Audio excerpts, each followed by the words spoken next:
अस्सलाम वालेकुम जी, मैं गुलाम रसूल भट्टी हूँ और आप मेरा यूट्यूब चैनल देख रहे हैं। उम्मीद करता हूँ कि मेरी यूट्यूब फैमिली, मुझे देखने और सुनने वाले तमाम लोग खैर वफियत से होंगे और मेरे दिल से आप तमाम लोगों के लिए यही दुआ है कि अल्लाह पाक ढेरों आपके लिए आसानियाँ पैदा करे। आप लोग वीडियो को लाइक नहीं करते, चैनल को सब्सक्राइब नहीं करते, इसीलिए आप बड़ी बड़ी खबरों से जो है वो महरूम रह जाते हैं। मैंने आपको चंद दिन पहले, 2-4 दिन पहले एक बड़ी खबर दी थी और बिल आखिर आज वही हुआ। आज अडयाला जेल से एक बड़ा ऐलान कर दिया गया है, बड़ा धमाका कर दिया गया है। खान साहब ने ये कौन सा धमाका किया है, कौन सा बड़ा ऐलान कर दिया है अब कि जनाब नई मुसीबत शुरू हो गई है और हुकूमत को अपनी पड़ गई है। और जो रहती सहती कसर है वो सुप्रीम कोर्ट के अंदर जस्टिस मंसूर अली शाह निकाल रहे हैं। इसकी यानी कि वहाँ पे वो चीफ जस्टिस जो याहिया अफरीदी हैं उनके ऊपर उनको ठीक ठाक जिच कर रहे हैं, ठीक ठाक जनाब उनको खींच रहे हैं और तौहीन अदालत की जानिब भी इशारा दे दिया गया है। ये भी बड़ी इंटरेस्टिंग सूरत हाल है कि किस तरह जस्टिस मंसूर अली शाह बड़े टेक्निकल अंदाज के अंदर जो है वो चीफ जस्टिस को ठीक ठाक रगड़ा लगा रहे हैं और ये भी सूरत हाल आपके सामने रखेंगे। लेकिन सबसे पहले खान साहब की जानिब आते हैं और मैंने जो आपको खबर दी थी, इसीलिए ज़्यादा से ज़्यादा चैनल को सब्सक्राइब करें ना सका। मैंने आप भी अभी भी जाकर के देखें 2-4 दिन पहले एक थंबनेल है जिसका मैंने लिखा है कि पुष्पा इमरान खान झुकेगा नहीं, असल हकीकत। मैंने उसको खोल करके रखा था, जो डील की हकीकत चल रही है, जो रियलिटी चल रही है, लेकिन इसके अंदर भी रखेंगे। अब इमरान खान ने ऐलान क्या कर दिया है आप वो ज़रा सुने और फिर चल क्या रहा है। फैसल वावडा का इसके ऊपर बड़ा दिलचस्प रद्द-ए-अमल आया। उन्होंने आज बैरिस्टर गौहर ने मुलाकात की, बाकी वकला ने भी मुलाकातें की, बाकी लोगों ने भी मुलाकातें की। तो बैरिस्टर गौहर ने आज जब मीडिया से गुफ्तगू की तो उन्होंने गुफ्तगू करते हुए कहा बानी पीटीआई ने आज जेल में मुज़ाकरात ख़त्म करने का ऐलान कर दिया है। ठीक है, बैरिस्टर गौहर का कहना था कि हुकूमत ने 7 रोज़ में कमीशन बनाना था, लेकिन अब तक हुकूमत ने 9 मई और 26 नवंबर पर जुडिशल कमीशन तश्कील नहीं दिया, इसलिए मुज़ाकरात ख़त्म करने का ऐलान कर रहे हैं। और चेयरमैन पीटीआई का कहना था कि आज बानी पीटीआई से मेरी और बाकी वकला की मुलाकात हुई। बानी पीटीआई ने वाजे किया कमीशन नहीं बनाया, लिहाजा मुज़ाकरात ख़त्म करते हैं। बानी पीटीआई ने कहा मुज़ाकरात के मज़ीद राउंड नहीं होंगे। बैरिस्टर गौहर का कहना था कि हमारी तो बड़ी ख्वाहिश थी कि मुज़ाकरात जारी रहें और मामलात आगे बढ़ें, लेकिन शायद सियासी इख्तलाफात की ठंडक इतनी ज़्यादा है कि इससे बर्फ़ पिघल नहीं रही। अफसोस की बात है कि हुकूमत की तरफ से आज तक कोई ऐलान नहीं हुआ। उनका कहना था कि कमीशन बनना है तो अरकान सुप्रीम कोर्ट या हाई कोर्ट के 3 सीनियर जजेस होने चाहिए। हम आइन और कानून के मुताबिक अपनी जदोजहद जारी रखेंगे, आज़ाद अदलिया और 26वीं तरमीम के खिलाफ कोशिश करेंगे। बैरिस्टर गौहर का कहना था कि बानी पीटीआई का कह चुके हैं कि हमें किसी बैरून मुल्क की मदद का इंतज़ार नहीं है, सारी सियासी जमातों के साथ मिलकर जदोजहद शुरू करेंगे। अब नाज़िर काम, एक जानिब तो ये ऐलान कर दिया गया। ऐलान क्यों किया गया है कि जनाब मुज़ाकरात ख़त्म, इससे पहले आपको याद होगा जितने भी पीटीआई के यूट्यूबर थे वो डील आ रही है, पुष्पा झुकेगा नहीं, ये सारी चीज़ें। जब 190 मिलियन पाउंड का फैसला आना था और अलीमीन गंडापुर के ज़रिए भी मुलाकात करवाई गई कि भाईजान आप जाकर के कहीं साइड पर बैठ जाएं तो आपको हम छोड़ देते हैं, अदरवाइज़ आपको जनाब हमने तुन के रखना है। ये इस्टेब्लिशमेंट की पॉलिसी है, ये अभी तक भी पॉलिसी है। मैं आपको रियलिटी बता रहा हूँ और मैंने उसमें ये सारी चीज़ें क्लियर की थी कि जनाब इमरान खान को कुछ दिया नहीं जा रहा। जब कहते हैं ना कि जनाब मैंने डील नहीं करनी, खान डील नहीं कर रहा, डांट नहीं रहा, भाई आप उसको दे कुछ नहीं रहे ना, वो डील क्या करें।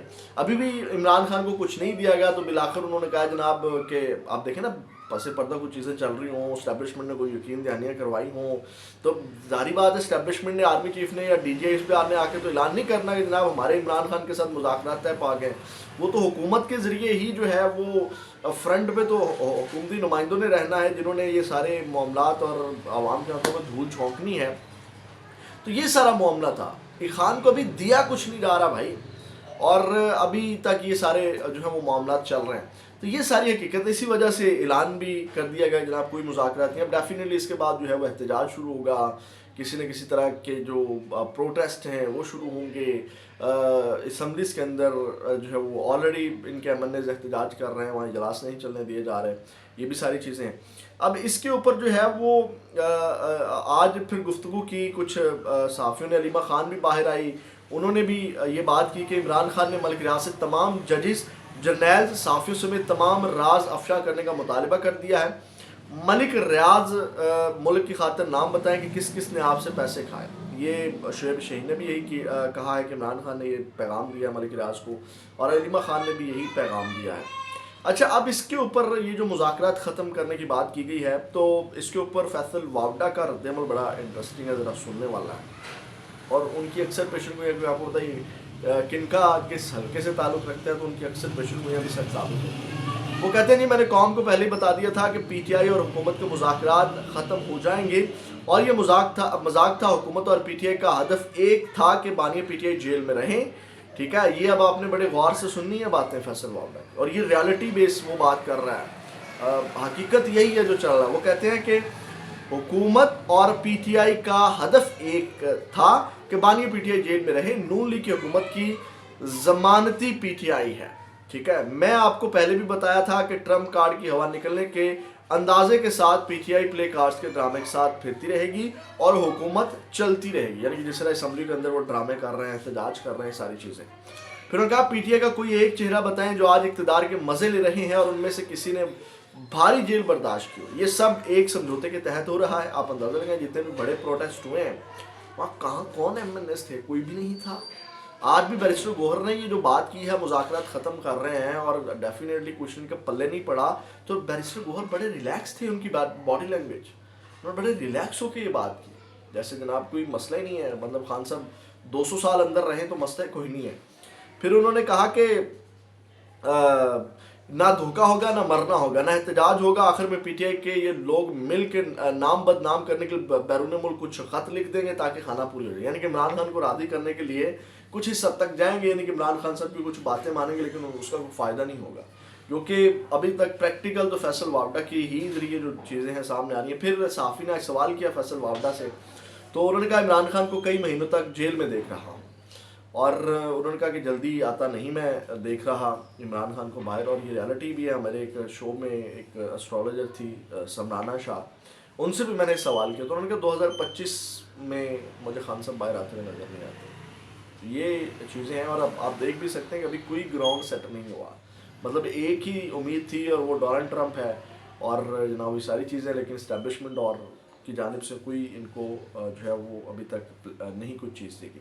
اب آتے ہیں ناظرین ہم ذرا سپریم کورٹ کا رخ کرتے ہیں، وہاں کیا چل رہا ہے۔ وہاں میں آج آپ کو پتا ہے کہ جو توہین عدالت کا کیس چل رہا تھا، توہین عدالت کا جو کیس چل رہا ہے بڑا انٹرسٹنگ، اس کے اندر جسٹس منصور علی شاہ نے بڑی حکمت عملی کے ذریعے جو ہے وہ چیف جسٹس کو بڑے اچھے انداز میں جو ہے وہ زچ کیا ہے، یعنی کہ اب جو سپریم کورٹ کے رجسٹرار کے خلاف توہین عدالت کا کیس چل رہا ہے بیسیکلی وہ چیف جسٹس یحییٰ آفریدی کے خلاف چل رہا ہے، کیونکہ آج جو ہے وہ جب سماعت ہوئی دونوں جانب سے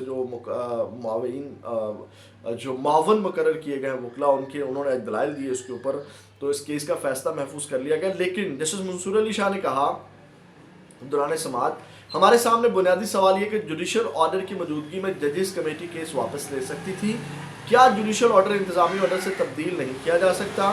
اس پر عدالتی معاون وکیل حامد خان نے کہا کہ انتظامی آرڈر سے عدالتی حکم نامہ تبدیل نہیں ہو سکتا۔ جسٹس منصور علی خان نے کہا ہمارے سامنے کیس ججز کمیٹی کے واپس لینے سے متعلق ہے، چیف جسٹس پاکستان اور جسٹس امین الدین خان ججز کمیٹی کا حصہ ہیں، بادی النظر میں 2 رکنی ججز کمیٹی نے جوڈیشل آرڈر کو نظر انداز کیا، یہ توہین عدالت کی کارروائی کی جانب ہے۔ میں تو بیسیکلی سمجھتا ہوں یہ بھی انہی کے خلاف کیس چل رہا ہے، کیونکہ گیم انہوں نے ڈالی ہے دونوں ججز نے، جو سپریم کورٹ کے رجسٹرار کے خلاف توہین عدالت کا کیس چل رہا ہے نا، میں سمجھتا ہوں یہ چیف جسٹس کے خلاف چل رہا ہے کیونکہ گیم انہوں نے ڈالی ہے، تو کھینچا سپریم کورٹ کے رجسٹرار کو جا رہا ہے، لیکن یہ تمام انڈائریکٹ حملہ جو ہے وہ یا انڈائریکٹ زچ کیا جا رہا ہے یا انڈائریکٹ رگڑا لگایا جا رہا ہے کہ جناب تسی ہے جڑا غیر آئینی کام کیتا ہے نا جناب، تسی ساری گیم پائی ہے تے تسی اندر ذمہ دار ہو، وڈے چیف جسٹس بنے پھر دے تو وڈے کمیٹیاں والے تسی بنے پھر دے، تو یہ نازے کام آج جسٹس منصور علی شاہ نے بھی جو ہے وہ کسر نہیں چھوڑی، تو جسٹس اس کا پھر فیصلہ محفوظ کر لیا گیا ہے کہ جناب دونوں جو معاون ہیں وکلا احسن بون اور حامد خان، انہوں نے اس کے اوپر دلائل دیے اور اس کے بعد فیصلہ محفوظ کر لیا گیا۔ فیصلہ کب آتا ہے اور اس فیصلے میں کیا آتا ہے وہ بھی آپ کو اپڈیٹ کریں گے۔ اپنا بہت زیادہ خیال رکھیے گا۔ پاکستان زندہ باد۔